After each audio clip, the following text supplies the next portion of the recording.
चटाई जाती है, इसके बारे में आप क्या कहेंगे? हमें इन जनरली घुट्टी, इनको प्री लैक्टियल फीड्स बोला जाता है। हमें किसी भी बच्चे को pre lacteal feed in form of जन्म घुट्टी या अजवाइन, सौंफ का पानी हमें कुछ नहीं देना चाहिए। डॉक्टर साहब थोड़ी सी शहद चटा दें? नहीं मैम।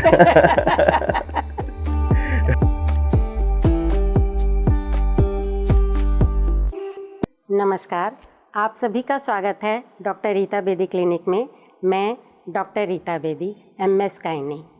फ्रेंड्स, इतने सालों में मैंने देखा है कि जब भी हम डिलीवरी करा करके लेबर रूम से या ऑपरेशन थिएटर से बाहर आते हैं तो सभी अटेंडेंट्स के बहुत सारे सवाल होते हैं न्यू बॉर्न बच्चे को लेकर के। तो इन्हीं छोटे छोटे सवालों का जवाब देने के लिए आज हम आपको मिलवाते हैं डॉक्टर भवनदीप गर्ग से। डॉक्टर भवनदीप गर्ग जाने माने नियोनेटोलॉजिस्ट हैं, नवजात शिशु रोग के सुपर स्पेशलिस्ट, और इनका अपना H&H हॉस्पिटल है। तो चलिए मिलते हैं डॉक्टर भवनदीप गर्ग से। नमस्कार डॉक्टर साहब। नमस्कार मैम। डॉक्टर गर्ग, आपका भी यही एक्सपीरियंस होगा कि जो नए पेरेंट्स होते हैं या जो नए ग्रैंड पेरेंट्स होते हैं उनके बहुत से सवाल होते हैं न्यू बॉर्न बेबी को लेकर के। तो अब हम धीरे धीरे उन सभी सवालों का जवाब आपसे जानना चाहेंगे। तो सबसे पहला सवाल जो पेरेंट्स का होता है कि बेबी को फर्स्ट फीड कब देना है, बच्चे को पहली बार दूध कब पिलाना है? बहुत सारे पेरेंट्स जो न्यू पेरेंट्स होते हैं उनका पहला क्वेश्चन यही होता है कि हम बच्चे को दूध कब पिलाएं। तो आइडियली हमें बच्चे को जो दूध पिलाना होता है, पहला दूध पिलाना होता है, वो जन्म के आधे घंटे से 1 घंटे के अंदर पिलाना चाहिए। ठीक है डॉक्टर साहब, लेकिन ये भी सवाल उठता है कि बच्चे को कौन सा दूध पिलाना है? बच्चे के लिए माँ का दूध सबसे अच्छा दूध होता है, क्योंकि उसमें जो पहला जो दूध होता है, जो उसमें पीला दूध आता है, उसमें बहुत सारे पोषक तत्व पाए जाते हैं जो नवजात शिशु के लिए बहुत ही ज़्यादा इम्पॉर्टेंट होते हैं। डॉक्टर साहब, हम सभी जानते हैं कि माँ का दूध बच्चे के लिए अमृत के समान होता है, लेकिन कई बार क्या होता है कि अगर बच्चा ऑपरेशन से हुआ है, सिजेरियन डिलीवरी हुई है, तो उस समय मदर की स्थिति ऐसी नहीं होती है कि वो बेबी को फीड करा सके, क्योंकि खुद वो एनेस्थीसिया के इफ़ेक्ट में होती है और सिडेटेड भी होती है। तो ऐसी स्थिति में क्या करना चाहिए? तो ऐसी स्थिति में मैम बच्चे को फार्मूला फीड करवाना चाहिए। फार्मूला फीड से आपका क्या मतलब है? फार्मूला फीड मतलब जो डब्बे वाला जो दूध रहता है वो दूध पिलाना चाहिए। हमें बच्चे को गाय, भैंस, बकरी इसका दूध नहीं पिलाना चाहिए। डॉक्टर साहब, जो फार्मूला दूध आता है उसके ऊपर वैसे तो इंस्ट्रक्शंस लिखे होते हैं कि किस तरह से बनाना है, लेकिन फिर भी मैंने देखा है कि कई बार जो दूध बनाते हैं वो उस तरह से नहीं बना पाते, या उनको लगता है कि बच्चा इतना ही पी रहा है तो बाकी तो वेस्ट हो जाएगा, तो वो उतना ही बना लेते हैं। तो ऐसी स्थिति में कैसे दूध बनाना है और किस तरह से बनाना है, ये आप हमारे दर्शकों को बताइए। वैसे तो मैम बच्चे के वजन के हिसाब से दूध डिसाइड होता है, लेकिन दूध को बनाने का एक पर्टिकुलर तरीका होता है। हमें 30 ml पानी के अंदर 1 स्कूप दूध, वो स्कूप जो डब्बे के अंदर होता है उसी को यूज़ करना होता है। 30 ml पानी के अंदर 1 चम्मच दूध मिलाना होता है। अगर हम कम या ज़्यादा करते हैं, जैसे कभी कभी मदर्स क्या करते हैं या पेरेंट्स क्या करते हैं कि उनको लगता है इतना दूध नहीं पी पाएगा, तो वो 15 ml तैयार करते हैं। तो इससे क्या होता है कि कई बार दूध की ऑस्मोलैरिटी चेंज हो जाती है, जिससे बच्चे को कई बार उल्टी या दस्त की शिकायत हो सकती है। मतलब आपका कहने का मतलब है कि बच्चा कितना भी दूध पिए, लेकिन अगर 30 ml के लिए उन्होंने स्कूप दिया हुआ है तो 30 ml जरूर बनाएं, और अगर बच्चे ने 40 ml भी पीना है तो 60 ml बनाएं। बिल्कुल मैम, ताकि वो जितना पीना चाहे पी ले। हमें दूध या तो 30 ml या 60 ml या 90 ml बनाना है। हमें बीच का दूध, बीच की कैलकुलेशन वाला दूध नहीं बनाना है। अच्छा डॉक्टर साहब, एक ये जो दूध अगर बना के रख दिया है और बच्चे ने उस समय पूरा नहीं पिया, तो उस बचे हुए दूध को हम कब तक पिला सकते हैं? मैम उस दूध को आइडियली क्या होता है, within half an hour consume कर लेना चाहिए। अगर हम उस दौरान हम उसको कंज्यूम नहीं कर पाते हैं तो हमें उसे डिस्कार्ड कर देना चाहिए, और अगर बच्चे को आधे घंटे बाद दोबारा दूध पिलाना है तो फिर हमें नया दूध बनाना चाहिए। तो अभी आपने देखा, डॉक्टर साहब ने बहुत अच्छे तरीके से बताया है कि बच्चे के लिए माँ का दूध सर्वोत्तम है, लेकिन अगर किसी वजह से आप माँ का दूध नहीं दे पा रहे हैं तो फार्मूला मिल्क जो पाउडर मार्केट में आते हैं उसके लिए भी आपने बच्चों वाले डॉक्टर से सलाह लेनी है कि आपने कौन सा पाउडर का दूध लेना है और उसको किस तरह से बनाना है ताकि बच्चे को पूरा फीड मिल सके। डॉक्टर साहब, एक चीज़ और देखने में आती है कि पैदा होते ही बच्चे को घुट्टी चटाई जाती है, इसके बारे में आप क्या कहेंगे? हमें इन जनरली घुट्टी, इनको प्री लैक्टियल फीड्स बोला जाता है। हमें किसी भी बच्चे को pre lacteal feed in form of जनम घुट्टी या अजवाइन, सौंफ का पानी हमें कुछ नहीं देना चाहिए। बच्चे को सिर्फ और सिर्फ माँ का दूध पिलाना चाहिए, और अगर माँ का दूध नहीं आ रहा है तो हमें फॉर्मूला फीड, जो कि अभी मैंने बताया, वो पिलाना चाहिए। डॉक्टर साहब थोड़ी सी शहद चटा दें? नहीं मैम। नहीं मैम। नहीं, देखिए शहद भी नहीं चटानी है। अगर आपने थोड़ा सा शगन करना है तो डॉक्टर साहब से बिना पूछे मैं बता रही हूँ कि हल्का सा लगा करके उंगली पे केवल शगन कर दीजिएगा, बच्चे को चटाइएगा नहीं। हाँ जी, क्योंकि शहद चटाने से कभी कभी पेट में इन्फेक्शन हो जाता है, इसलिए हम कहते हैं कि बच्चे को शहद नहीं चटाना चाहिए। जी, अच्छा डॉक्टर साहब, ये तो दूध पिलाने के बारे में आपने बता दिया। अब दूध पिलाने के बाद जो डकार दिलाना या बर्पिंग, उसकी क्या इम्पोर्टेंस है?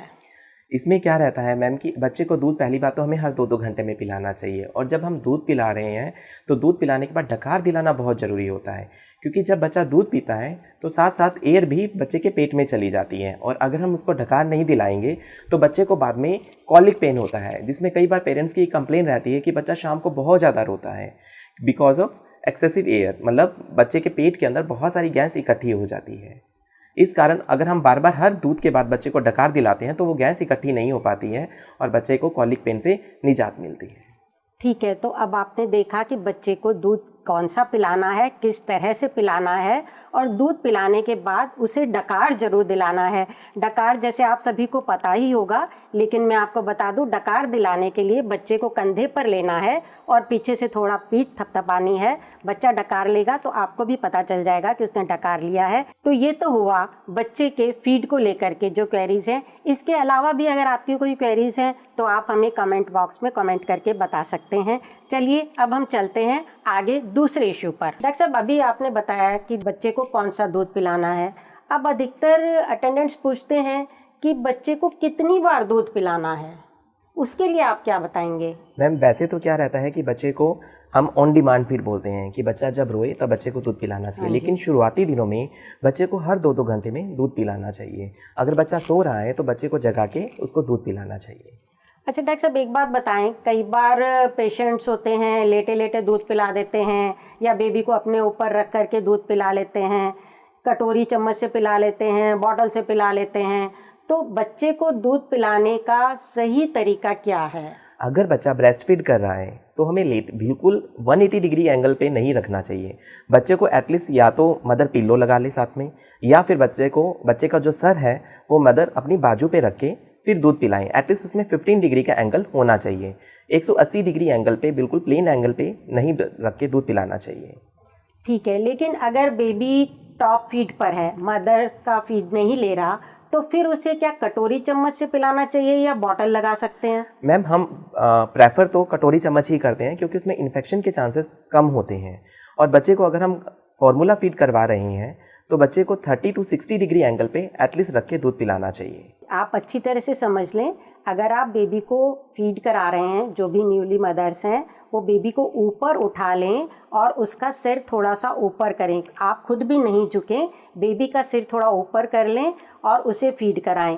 लेकिन अगर आप टॉप फीड दे रहे हैं तो प्रेफर करें कटोरी चम्मच से आपने दूध देना है, और अगर कटोरी चम्मच से आप नहीं दे पा रहे हैं तो बॉटल से देना है, लेकिन बॉटल के फिर स्टरलाइज करने का पूरा ध्यान रखना है। बॉटल के स्टरलाइजेशन के लिए डॉक्टर साहब कौन सा तरीका बताएंगे आप?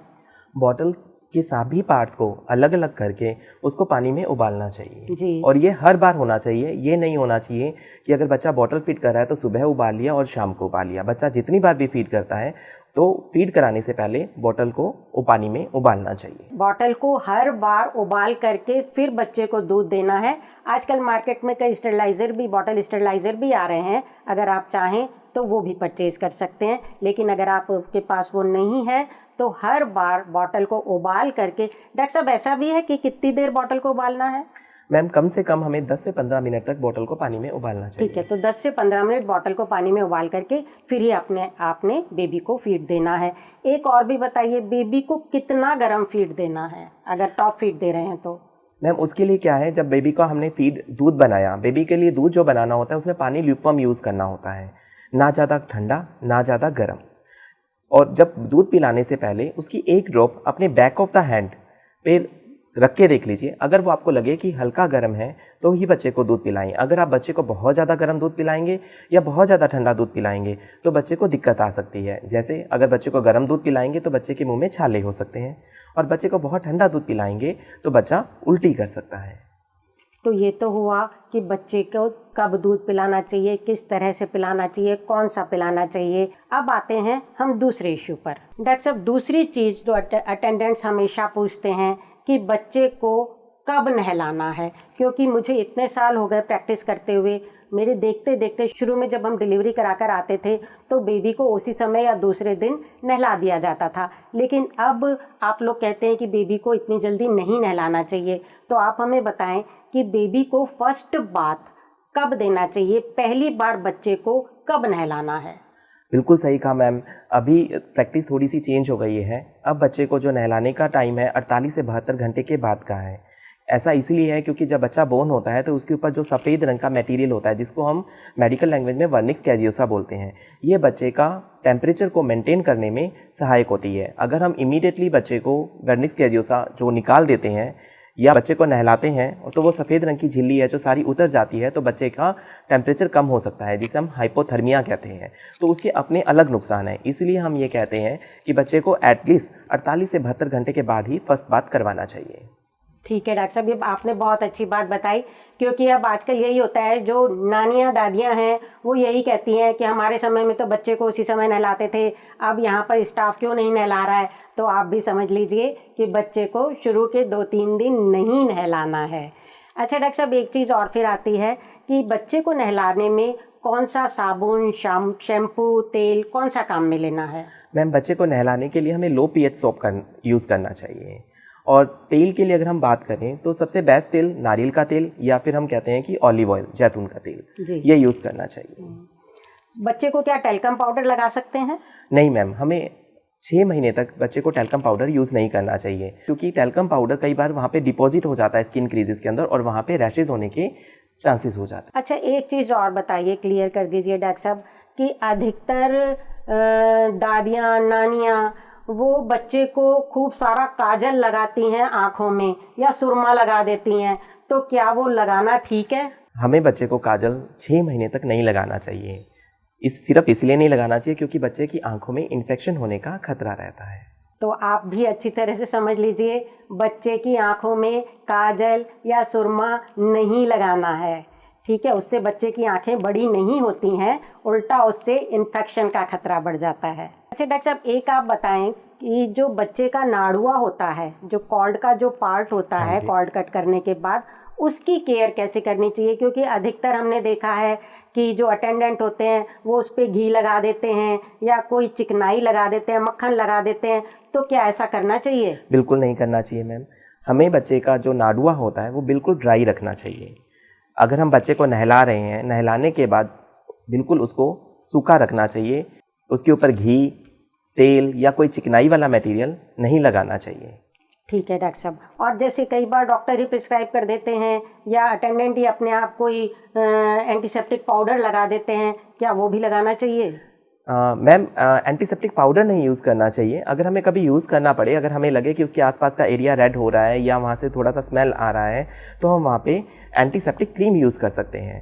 डॉक्टर साहब, अब हम आते हैं हमारे नेक्स्ट क्वेरी पर कि बच्चे को कपड़े किस तरह के पहनाने चाहिए। जैसे कई बार बहुत ज़्यादा गर्मी है या बहुत सर्दी है, तो उसको किस तरह से कपड़े पहनाने चाहिए। बच्चे के लिए एसी ठीक है या नहीं है, या हीटर, कन्वेक्टर उसके लिए चलाने चाहिए उसके रूम में या नहीं चलाने चाहिए। सबसे पहले तो हमें इस चीज़ का ध्यान रखना चाहिए कि बच्चा गर्म रहे, चाहे वो सर्दी है चाहे वो गर्मी है। बच्चे को हमेशा हमें गर्म एनवायरनमेंट में ही रखना होता है। बच्चे को सूती कपड़े पहनाएं, हमें सूती कपड़ों के अलावा दूसरे कपड़े नहीं पहनाने चाहिए। और बच्चों के कपड़ों को अच्छी तरह से वॉश करके धूप में सुखाना चाहिए। अगर बहुत ज़्यादा गर्मी है तो हम एसी यूज़ कर सकते हैं, लेकिन एसी का टेम्परेचर 28 to 30 डिग्री रखें। और जो फ्लो है एसी का, वो या तो दीवार की तरफ करें या फिर वो इस तरह से सेट करें कि वो बच्चे के ऊपर डायरेक्ट हवा नहीं आए। अगर आप कूलर भी यूज़ करते हैं तो बच्चे को कूलर के सामने नहीं रखना है, कूलर से साइड में रखना है। और अगर अत्यधिक सर्दी है, बहुत ज़्यादा सर्दी है, तो हम उसमें हीटर यूज़ कर सकते हैं, लेकिन हमें ये सावधानी बरतनी चाहिए कि वो हीटर 24 घंटे नहीं चले, और जब हम हीटर यूज़ कर रहे हों उस टाइम कमरे का दरवाज़ा या खिड़की ओपन रखनी चाहिए। एक तरह से बहुत ज़्यादा कूलिंग भी नहीं करनी है और बहुत ज़्यादा हीटिंग भी रूम की नहीं करनी चाहिए, और थोड़ा एयर फ्लो बना रहना चाहिए। डॉक्टर साहब, अभी हम बात कर रहे हैं शुरुआती 72 आवर्स के, बच्चे के पैदा होने के बाद के जो शुरू के 3 दिन हैं, 72 आवर्स हैं, वो सबसे ज़्यादा इम्पॉर्टेंट होते हैं। उन दिनों में हमें कौन कौन सी सावधानियां रखनी है, बच्चे की केयर कैसे करनी है, इसी में आ जाता है कि बच्चे का फर्स्ट वैक्सीनेशन हमने कब करवाना है। बच्चे का जो फर्स्ट वैक्सीनेशन है वो हमें 24 घंटे के अंदर करना चाहिए। बच्चे के फर्स्ट वैक्सीनेशन में पोलियो की ड्रॉप्स, हेपेटाइटिस बी का वैक्सीनेशन एंड BCG का वैक्सीनेशन होता है। ये वैक्सीनेशन 24 घंटे के अंदर अंदर हमें कर देना चाहिए। डॉक्टर साहब, वैक्सीनेशन के बाद क्या बेबी को फीवर आता है? इन जनरली मैम, फर्स्ट वैक्सीनेशन से बच्चे को बुखार नहीं आता है। अच्छा, क्या उस साइट पर जहाँ इंजेक्शन लगाया वहाँ कहीं रेडनेस या वो दर्द महसूस होता है बच्चे को? नहीं मैम। मतलब फर्स्ट जो वैक्सीनेशन है उसमें किसी तरह का इंड्यूरेशन, कोई रेडनेस, वो कुछ भी नहीं आएगा? नहीं मैम, नहीं होता है। कई बार जब हम राउंड पे जाते हैं पेशेंट्स को देखने, तो अधिकतर अटेंडेंट कंप्लेंट करते हैं कि अभी तक बेबी ने पॉटी नहीं करी, बेबी ने सुसु नहीं किया। तो आइए हम जानते हैं कि बच्चे को कब तक पॉटी कर लेनी चाहिए और कब तक सुसु कर लेना चाहिए। तो डॉक्टर साहब, आप हमें बताइए कि बेबी फर्स्ट टाइम पॉटी कब करता है और कब तक वो यूरिन पास कर लेता है? हाँ जी मैम, बच्चा जो फर्स्ट टाइम जो पॉटी करता है वो 24 घंटे के अंदर एक बार पॉटी कर लेनी चाहिए, अगर वो पूरे टाइम का बच्चा है तो। अगर प्री टर्म बेबी है तो उस टाइम पे कई बार ऐसा होता है कि बच्चा फर्स्ट 24 आवर में पॉटी नहीं करता है। जो पॉटी का कलर रहता है वो इनिशियली जो फर्स्ट 72 आवर्स में रहता है वो ब्लैक से ग्रीनिश कलर का रहता है, जो धीरे धीरे ग्रीनिश येलो में कन्वर्ट हो जाता है and later on yellow colours में कन्वर्ट हो जाता है। तो इसके लिए कोई ये नहीं है कि अगर बच्चे को बहुत ज़्यादा पानी पिलाया जाए तो ये जल्दी ख़त्म हो जाएगा? नहीं मैम, बच्चे को पानी तो पिलाना ही नहीं चाहिए पहले 6 महीने तक। ठीक है, बच्चे को पानी नहीं पिलाना है पहले 6 महीने तक। कई बार हमारे मन में आता है कि इतने ज़्यादा गर्मी है, 48 डिग्री टेम्परेचर है, तो हम बच्चे को थोड़ा सा पानी पिला दें, लेकिन नहीं, पीडियाट्रिशियंस बिल्कुल मना करते हैं कि बेबी को पानी पिलाने की ज़रूरत नहीं है। कई बार पेशेंट ये कहते हैं कि बेबी 7-8 बार पॉटी कर रहा है, वो बहुत वरीड होते हैं इस बात को लेकर के। तो आप हमें बताइए कि बेबी कितनी बार तक पॉटी कर ले वो नॉर्मल है? नॉर्मली मैम एक बच्चा एक दिन के अंदर 7 से 8 बार पॉटी कर सकता है, और इन द सेम टाइम एक बच्चा 3-4 दिन में अगर एक बार भी पॉटी करता है तो वो भी नॉर्मल है। लेकिन पॉटी अगर जब बच्चा कर रहा है तो बिल्कुल पानी जैसी नहीं होनी चाहिए, मतलब बिल्कुल ही लूज मोशन जैसा नहीं होना चाहिए। और पॉटी में अगर लाल रंग है तो बच्चे को तुरंत अपने आसपास के डॉक्टर को या आपके पीडियाट्रिशियन को जरूर दिखाना चाहिए। डॉक्टर साहब, ये तो हमने बात करी कि बेबी कब तक पॉटी कर ले और कितनी बार कर ले। ऐसे ही आप हमें बताएं कि बेबी फर्स्ट यूरिन कब करता है और कितनी बार करता है?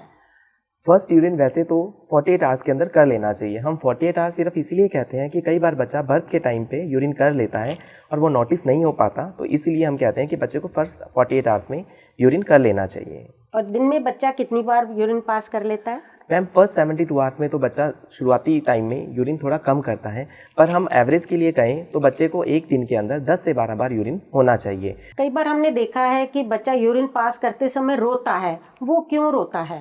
मैम, यूरिन पास करने के टाइम पे बच्चे का रोना बिल्कुल नॉर्मल रहता है, क्योंकि उस टाइम पे क्या रहता है कि उसके ब्लैडर में थोड़ा प्रेशर चेंज हो रहा होता है, जिसके कारण बच्चा थोड़ा डिस्कम्फर्ट रहता है। लेकिन बच्चे डिस्कम्फर्ट की वजह से बच्चा थोड़ा क्राई करता है। यानी बच्चा अगर यूरिन पास करते समय थोड़ा रोता है तो वो नॉर्मल है, उससे आपको घबराने की ज़रूरत नहीं है। बिल्कुल मैम, लेकिन उस टाइम पे हमें ये भी ध्यान रखना चाहिए कि बच्चा यूरिन बार बार कर रहा है। अगर बच्चा यूरिन पूरे दिन में 1 या 2 बार ही कर रहा है तो इसका मतलब होता है कि बहुत कंसंट्रेटेड यूरिन हो रहा है, तो हो सकता है कि उस टाइम पे बच्चे को कोई और दिक्कत हो, तो उसके लिए आपको अपने पीडियाट्रिशियन को एक बार ज़रूर दिखाना चाहिए। डॉक्टर साहब, अब हमारा नेक्स्ट जो क्वेरी हमेशा आती है, जब दूसरे तीसरे दिन हम राउंड पर जाते हैं तो हमेशा पेशेंट्स कहते हैं कि बच्चा, या हम खुद ही देखते हैं कि बच्चे में थोड़ा सा पीलापन होता है। तो ये पीलापन क्या है, क्यों है, और इससे कितना डरने की ज़रूरत है, और इसके क्या इलाज हैं, इसके बारे में आप बताइए हमें। बिल्कुल सही कहा मैम। पीलापन, जिसे हम मेडिकल लैंग्वेज में जॉन्डिस बोलते हैं, ये ऑलमोस्ट सभी बच्चों के अंदर होता है, जो दूसरे तीसरे दिन अपीयर होता है और 5वें 7वें दिन तक धीरे धीरे अपने आप चला जाता है। इसे फिजियोलॉजिकल जॉन्डिस बोलते हैं। इसके लिए हमें ज़्यादा घबराने की ज़रूरत नहीं होती है, बस बच्चे को दूध अच्छे से पिलाते रहना चाहिए ताकि बच्चा हाइड्रेट रहे और ज़्यादा से ज़्यादा यूरिन एंड स्टूल पास करे, पॉटी करे, जिससे क्या होता है जो एक्स्ट्रा जॉन्डिस जो डेवलप हो रहा है वो यूरिन एंड स्टूल से धीरे धीरे बाहर निकलता रहेगा। डॉक्टर साहब, कई बार हमने देखा है कि जो ग्रैंड पेरेंट्स होते हैं वो ये कहते हैं कि बच्चे को थोड़ी देर धूप में लेकर के बैठ जाएं, उससे ये पीलिया ठीक हो जाएगा। क्या ये प्रैक्टिस ठीक है? मैम, ये एक मिथ है कि धूप में दिखाने से बच्चे का पीलिया कम हो जाता है, पर ऐसा नहीं है मैम। धूप में दिखाने से बच्चे का पीलिया कम नहीं होता है। ठीक है, तो ये बात आप अच्छी तरह से समझ लें। जो हम लोग हमेशा से सोचते हैं कि अगर बच्चे को थोड़ा पीलिया है, उसको हल्की धूप में लेकर के बैठ जाएं तो पीलिया जल्दी ठीक हो जाएगा, ऐसा बिल्कुल नहीं है। हल्की धूप से बच्चे का पीलिया ठीक नहीं होता है। उल्टा हो सकता है कि अगर धूप थोड़ी ज़्यादा लग जाए बच्चे को तो बच्चे का टेम्परेचर मेंटेन नहीं रह पाए। ये तो हुआ फिजियोलॉजिकल जॉन्डिस जो कि नॉर्मल होता है। लेकिन डॉक्टर साहब, कब हमें डॉक्टर को कंसल्ट करना चाहिए? कब हमें पता चलेगा कि ये फिजियोलॉजिकल नहीं है, ये अब फिजियोलॉजिकल से ज़्यादा जॉन्डिस हो गया है? इसका पता हमें कैसे लगे? अगर बच्चे को पीलिया 24 घंटे के अंदर आना शुरू हो गया है या फिर हमें लग रहा है कि बच्चा सुस्त है, दूध नहीं पी पा रहा है, यूरिन बहुत कम जा रहा है और बच्चा ज़्यादा पीला लग रहा है, तो हमें अपने पीडियाट्रिशियन को एक बार तुरंत मिलना चाहिए। एक डॉक्टर साहब, कई बार जब हम राउंड पर जाते हैं, पेशेंट को देखने जाते हैं, तो उनकी ये कंप्लेंट होती है कि बच्चे को फीवर है, ये एक्सेसिव क्राई है, बहुत रो रहा है और गर्म है। तो हमें कब ये देखना चाहिए कि बच्चा गर्म है, इसे पीडियाट्रिशियन के पास पहुंचाना है या नहीं, वो किसी और वजह से ही टेम्परेचर है? जी मैम, बच्चे को फीवर होने के 2 कारण हो सकते हैं। या तो बच्चे को हमने बहुत ज़्यादा रैप किया हुआ है, जिसे हम ओवर रैपिंग बोलते हैं, या फिर क्या होता है बच्चे को इन्फेक्शन है। तो हम इन दोनों में कैसे डिफ्रेंशिएट करें?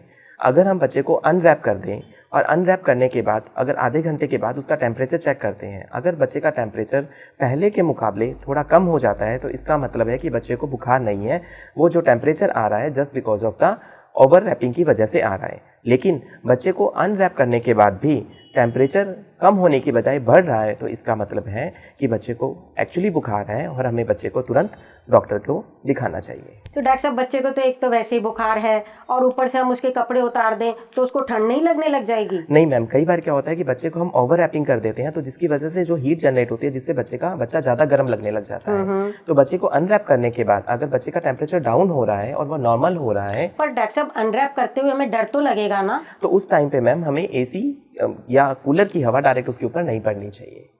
ठीक है। अच्छा, जो अपने आप कोई पैरासीटामोल ड्रॉप्स वगैरह दे देते हैं, क्या वो देनी चाहिए? बिल्कुल नहीं देना चाहिए मैम, बिल्कुल भी नहीं। पहले हमें टेम्परेचर चेक करना चाहिए और हमें ये कंफर्म होना चाहिए कि बच्चे को बुखार है या जस्ट जो टेम्परेचर हमें लग रहा है वो ओवर रैपिंग की वजह से है।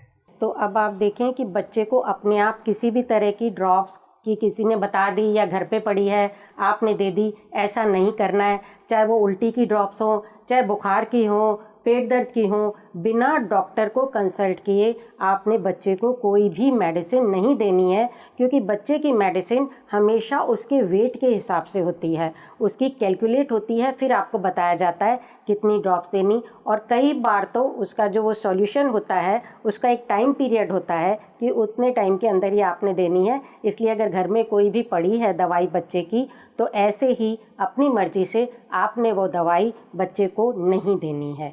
तो अभी जो शुरुआत के 72 आवर्स में जो प्रश्न होते हैं अटेंडेंट्स के, हमने उन सभी का जवाब देने की कोशिश करी है। डॉक्टर भवनदीप ने बहुत अच्छे से आपको समझाया सब चीज़ों के बारे में। डॉक्टर भवनदीप, आपका बहुत बहुत धन्यवाद। आगे भी हम इस तरह के वीडियोस बनाते रहेंगे। ये हमारा पार्ट 1 है जो कि हमने फर्स्ट 72 आवर्स के लिए बनाया है। इसके बाद बच्चे की केयर कैसे करनी है, घर ले जा कर के कैसे करनी है, इसके बारे में भी हम आगे वीडियोस बनाते रहेंगे। तो अगर आपको हमारा ये वीडियो पसंद आया है, आगे भी आप इसी तरह की जानकारी जानना चाहते हैं तो हमारे चैनल को सब्सक्राइब कीजिए, लाइक कीजिए, शेयर कीजिए। आप सभी का बहुत बहुत धन्यवाद। स्वस्थ रहें, खुश रहें।